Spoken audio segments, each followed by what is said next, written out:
নিউজিল্যান্ডের বিপক্ষে স্কোয়াড ঘোষণা করেছে বাংলাদেশ। ভাবা হচ্ছিল স্কোয়াডে আসতে পারে এক বড় চমক। পাকিস্তানের বিপক্ষে স্কোয়াড থেকে ছিটকে যেতে পারেন আফিফ। তবে এবারও স্কোয়াডে টিকে রইলেন আফিফ হোসেন ধ্রুব। নিউজিল্যান্ডের বিপক্ষে গুরুত্বপূর্ণ সিরিজে বাংলাদেশের স্কোয়াডে কারা আছে তা নিয়ে থাকছে প্রতিবেদন। পাকিস্তানের বিপক্ষে সিরিজ জিতে টাইগারদের লক্ষ্য এখন কিউইদের হারানো ঘরের মাঠে। সেই ক্ষেত্রে মহাগুরুত্বপূর্ণ এই সিরিজ, কেননা এখনো সরাসরি বিশ্বকাপ খেলা নিশ্চিত করেন টাইগাররা। এদিকে সর্বশেষ সিরিজ থেকে বাদ পড়েনি কোনো খেলোয়াড়।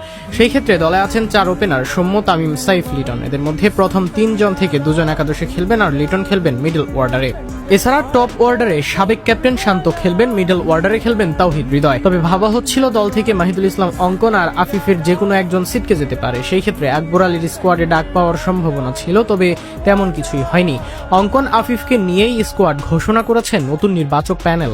দলে অধিনায়ক মেহেদী হাসান মিরাজের সাথে স্পিন অলরাউন্ডার রিশাদ হুসাইন খেলবেন।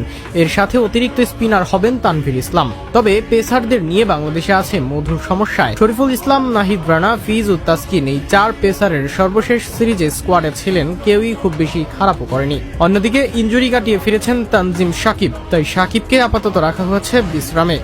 বাকিরা সবাই আছেন স্কোয়াডে। 17 তারিখ সকাল 11টায় প্রথম ওয়ানডেতে মাঠে গড়াবে মিরপুরে। ইতিমধ্যেই এই ম্যাচের টিকিট অনলাইনে ছেড়েছে তামিমের বোর্ড। বিশ্বকাপে সরাসরি খেলতে এই সিরিজ মহাগুরুত্বপূর্ণ সিমন্সের শিষ্যদের জন্য।